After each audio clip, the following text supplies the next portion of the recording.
Good morning! For today's video, pupunta po ako doon sa Iligan City para mamili ako ng school supply.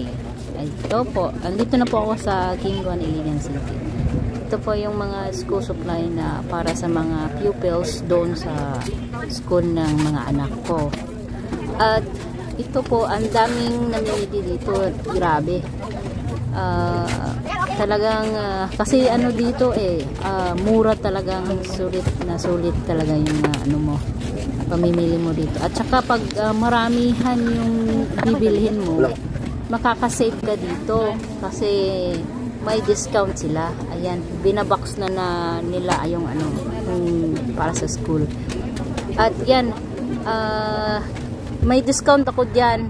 Ayun, ihahatid na namin dun sa school ng mga anak ko para sila na yung mag-distribute doon sa ano,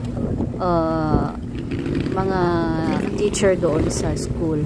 At ihahatid lang namin, i-drop out lang namin doon dito sa school para yung mga teacher na lang yung mag-distribute or mag-segregate po doon sa mga school supply. Ayan na po, isang box lang po yan, pero oo, yung pagbibigay ko niyan talagang ano, nasa puso talaga yan.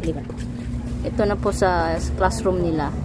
Ayan, unboxing na po kami doon para makita namin kung kompleto yung binili ko doon, kasi nagmamadali ako doon sa binilhan ko. Ang daming tao talaga. Ubos na yung mga ibang school supply. Talagang ubos na ubos. Yan lang yung ano ko. Hindi pa yan kompleto pero yan, kahit maliit basta lang meron para sa mga bata naman. Oo. Para masayahan naman sila kahit konti. Ayan, yung mga papel, mga pencil, crayons, at ano, envelope. Yan, may ballpen sa ano, grade 6. Ayan.